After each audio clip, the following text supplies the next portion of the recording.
Hi all, how are you? Our second class is about accounting cycle. So accounting cycle గురించి మనము ఇందులో చెప్పుకుంటున్నాం.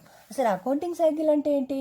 Accounting cycle అంటే and accounting cycle is a complete sequence beginning with the recording of transaction and ending with the preparation of financial statements. Financial statements అంటే ఏంటివి? ఇక్కడ ఏంటిదంటే profit and loss account and balance sheet, వీటిని మనం financial statements అంటాం. ఓకేనా? Starting beginning with the recording of transaction అని ఏంటి? లెడ్జర్స్. ఓకేనా? మనము అకౌంటింగ్ ఎక్కడి నుంచి స్టార్ట్ చేస్తున్నాం? మనకి జనరల్ నుంచి స్టార్ట్ చేసి ఫినాన్షియల్ స్టేట్మెంట్స్ వరకు ఎండ్ అయిపోతుంది. దీన్ని మనం అకౌంటింగ్ సైకిల్ అంటాం. ఓకేనా? సో అకౌంటింగ్ సైకిల్లో ఫస్ట్ ప్రొసీజర్ ఏంటి అంటే identify and analyse the business. ఇది ఏ టైప్ ఆఫ్ బిజినెస్ అనేది మనం ఫస్ట్ ఐడెంటిఫై చేయాలి. బిజినెస్ ఎంటిటీయా ఏంటి అనేది మనము ఈవెంటా ఎంటిటీయా అనేది అనలైజ్ చేయాలి. ఓకేనా? నెక్స్ట్ ఏం చేయాలి మనకు? ఓకేనా? సోర్స్ డాక్యుమెంట్స్ కావాలి. సోర్స్ డాక్యుమెంట్స్ అంటే ఏంటివి? సోర్స్ డాక్యుమెంట్స్ అంటే ఏం లేవు, మనము షాప్కి వెళ్ళినప్పుడు మనకి రిసిప్ట్ ఇస్తారు కదా, సో రిసిప్ట్ని కూడా మనము సోర్స్ డాక్యుమెంట్స్ అంటాము. సోర్స్ డాక్యుమెంట్స్లో రిసిప్ట్ ఉంటుంది, దీన్ని రిసీట్ అంటాం మనము. సో మనం క్యాజువల్గా రోజు పిలిచే దాంట్లోనేమో రిసిప్ట్ అంటాం, కాకపోతే ప్రొనౌన్సియేషన్ అయితే receipt. Okay? Next cash memos ఉంటాయి కదా, cash memos, bills, invoices, debit note, credit note, ఇవన్నీ మనకి సోర్స్ డాక్యుమెంట్స్ అంటాం.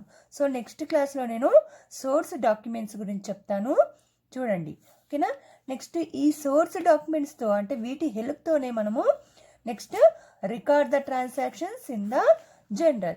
సో ఈ సోర్స్ డాక్యుమెంట్స్ ఉండడం ద్వారానే మనము జనరల్ ఎంట్రీస్ చేస్తాము. ఓకే?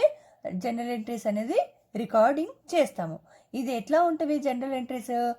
క్రోనలాజికల్ ఆర్డర్లో ఉంటవి. ఓకే? నెక్స్ట్ ఇక్కడ ఏంటిదంటే మెయిన్గా identifying debit and credit aspects. ఓకేనా? మనం ఇందులో డెబిట్లో వేసేసి క్రెడిట్లో వేస్తాం. ఈ యొక్క ఇన్ఫర్మేషన్తో మనం ఏం చేస్తామంటే post transaction in the ledger. So just మనం ఏం చేస్తున్నాం? ట్రాన్స్ఫర్ చేస్తున్నాం. ఎక్కడి నుంచి? Transfer of transaction from general entries నుంచి మనము లెడ్జర్స్కి ట్రాన్స్ఫర్ చేస్తున్నాం. అంటే సపరేట్గా దానికి ఏ అకౌంట్కి ఆ అకౌంట్గా సపరేట్గా ప్రిపేర్ చేస్తున్నాం. నెక్స్ట్ ఏం చేస్తున్నాము? Post transactions in the ledger అయిపోయిందిగా. Next prepare the trial balance. So trial balance ఎలా చేస్తాము? అసలు ట్రయల్ బ్యాలెన్స్ అంటే ఏంటి అంటే this is a summary of ledger account. ఇందులో ఏం చేస్తాము ఏంటంటే డెబిట్ క్రెడిట్ ఈక్వల్ బ్యాలెన్సెస్ ఉన్నాయా లేదా చూస్తూ ఉంటాము. నెక్స్ట్ ఏం చేస్తాము? Generalise and post adjustments. ఇందులో మళ్ళీ ఏదైనా అడ్జస్ట్మెంట్ ఎంట్రీ ఉంటే కనుక మనం దాన్ని అడ్జస్ట్ చేసేసి జనరలైజ్ చేస్తాము. నెక్స్ట్ ఫైనల్ స్టేట్మెంట్స్ ప్రిపేర్ చేస్తాము. ఫైనల్ స్టేట్మెంట్స్ అన్నా ఫినాన్షియల్ స్టేట్మెంట్స్ అన్నా ఒకటే. సో ఇక్కడ మనము ఫైనల్ స్టేట్మెంట్స్లో ఏమేమి చేస్తాము? ట్రేడింగ్ అకౌంట్ చేస్తాము, ప్రాఫిట్ అండ్ లాస్ అకౌంట్ చేస్తాము, అండ్ బ్యాలెన్స్ షీట్ చేస్తాము. ఇది అకౌంటింగ్ సైకిల్ అనమాట. అకౌంటింగ్ సైకిల్లో సోర్స్ డాక్యుమెంట్స్, ఆ సోర్స్ డాక్యుమెంట్స్తో మనం ఏం చేస్తున్నాం? జనరల్ ఎంట్రీస్ చేస్తున్నాం, నెక్స్ట్ లెడ్జర్స్ చేస్తున్నాం, ఈ ఒక ఇన్ఫర్మేషన్తో ట్రయల్ బ్యాలెన్స్, నెక్స్ట్ ఏదైనా అడ్జస్ట్మెంట్ ఉంటే అడ్జస్ట్మెంట్ చేసేసి trading and profit and loss account and balance sheet, ఇదంతా అకౌంటింగ్ సైకిల్లో మనం చేస్తున్నాం. ఓకేనా? Thanks for watching.